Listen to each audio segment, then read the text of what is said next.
جزاک اللہ بھائی۔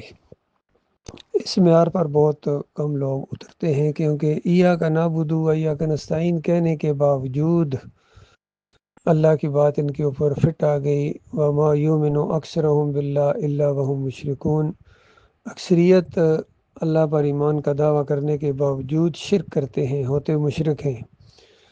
تو آپ دیکھیے کتنے بڑے عالم دین ہیں، محمود الحسان، شبیر احمد عثمانی، انہوں نے تفسیر لکھی اور اس آیت کا حاشیہ چڑھایا اور کہا کہ اللہ کے مقبول بندوں کو خالص واسطہ رحمت الہی سمجھ کر اگر ان کو بھی پکارا جائے تو یہ بھی ایاک نعبد و ایاک نستعین ہی کے اندر آتا ہے۔ عمران خان جا کے گن شکر سجدہ کہتے ہیں اور کرتے ہیں اور کہتے ہیں یہ بھی ایاک نعبد و ایاک نستعین ہی کے اندر آتا ہے۔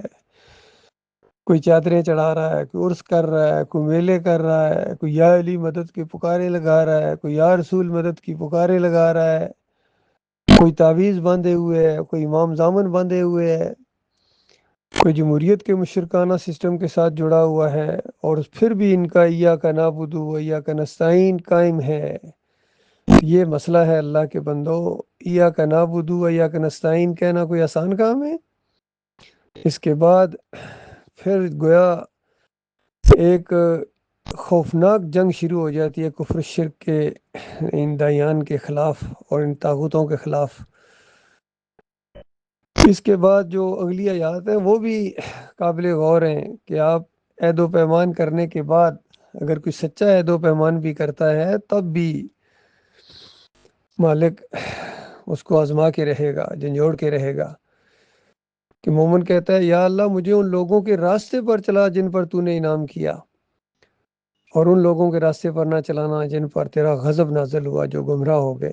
تو بتائیے آج عملی طور پر کہاں جا رہے ہیں مسلمان؟ ایاک نعبد و ایاک نستعین کہنے کے باوجود، اللہ سے کتنی مرتبہ یہ دعائیں مانگنے کے باوجود کہ مجھے نیک لوگوں کے راستے پر چلا، اور عملی طور پر یہود و نصارہ کے راستے پر چل رہے ہیں۔ کوئی نیک لوگوں کے راستے پر چلنے کے لیے تیار نہیں ہے۔ اللہ ماشاء اللہ، کون ہے جو آج ابراہیم علیہ السلام کے راستے پر چل رہا ہو؟ کون ہے جو آج نوح علیہ السلام کے راستے پر چل رہا ہو، موسیٰ علیہ السلام کے راستے پر، عیسیٰ علیہ السلام کے راستے پر، اور ہمارے لیے خاص کر آخری نبی محمد صلی اللہ علیہ وسلم کے راستے پر کون ہے؟ ذرا بتائیے نا، کون ہے ابو بکر صدیق اور عمر بن خطاب کے راستے کے اوپر؟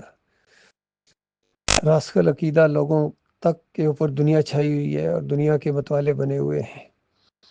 یہ مسئلہ ہے اللہ کے بندو، ان چیزوں کو شعور کے ساتھ سمجھنے کی کوشش کرو۔ اللہ کے ساتھ عہد و پیمان کرتے ہو تو وہ مضبوط دل کی گہرائی کے ساتھ عہد و پیمان کرو، اور جب ہم یہ سورہ پڑھیں تو ہمارے لیے پوری طرح شرح صدر ہو اور پوری طرح شعور کے ساتھ ہم یہ اللہ سے دعائیں مانگیں، عہد و پیمان بھی کریں تو شعوری عہد و پیمان کریں کہ ایاک نعبد و ایاک نستعین کہنے کے بعد پھر اس کے بعد یا علی مدد، یا رسول مدد، یا غوث مدد، ان سارے کفر و شرک کی چمڑی اتار دینی چاہیے، اور پھر نیک لوگوں کے راستے پر چلو۔ ذرا برابر ذہنی مروبیت نہیں ہونی چاہیے، اور پوری طرح جہاد کرو جس طرح جہاد کرنے کا حق ہے۔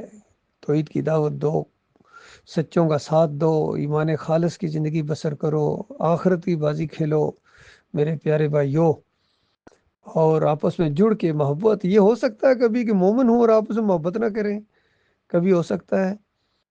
تو یہ سارے اپنے گریبانوں میں بھی جھانکیں اور اس دعوت کو پھر بنیاد سے پکڑو اللہ کے بندو، اور جب یہ دعا مانگو تو پورے شعور کے ساتھ کہ یا اللہ جس طرح یہودیوں کے راستے پر نہ چلانا، عیسائیوں کے راستے پر نہ چلانا، اسی طرح ان صوفیوں کے راستے پر یا اللہ نہ چلانا، اور ان بریلویوں کے راستے پر یا اللہ نہ چلانا، اور یہ دیوبندیوں کے راستے پر، اہل حدیثوں، سلفیوں، سعودیوں، حنبلیوں، یہ سارے کے سارے شرک کے اندر آج ملوث ہیں، کفر و شرک کے یہ دہی بنے ہوئے ہیں۔ یہ معاملہ اسی لیے خیر نہیں آ رہی، ذلت اور خواری ان کے ساتھ چمٹا دی گئی۔ عربی ہوں یا عجمی ہوں، مکی ہوں یا مدنی ہوں، سارے کے سارے شرک کے ساتھ اندرونی تعلقات رکھنے والے آج کے یہ حنفی ہوں یا حنیفی ہوں، یہ سارے کے سارے بہ گئے، شیطان کی گھوڑی بن گئے، گدی بن گئے شیطان کی۔ یا اللہ ان کے راستے پر نہ چلانا مالک، ہمیں ان لوگوں کے راستے پر چلائیں جن پر صحیح معنوں میں اللہ کا انعام ہوا، اور وہ جم گئے ایمان کے اوپر۔ جم جانے والوں کے لیے خوشخبریاں ہیں، جم جانے والوں کے لیے اور میدان میں نکلنے والوں کے لیے مجاہدوں کے لیے، فرما برداروں کے لیے، عہد و پیمان پورا کرنے والوں کے لیے اور مخلص مومنوں کے لیے اللہ تعالیٰ نے جنتیں تیار کر کے رکھی ہوئی ہیں۔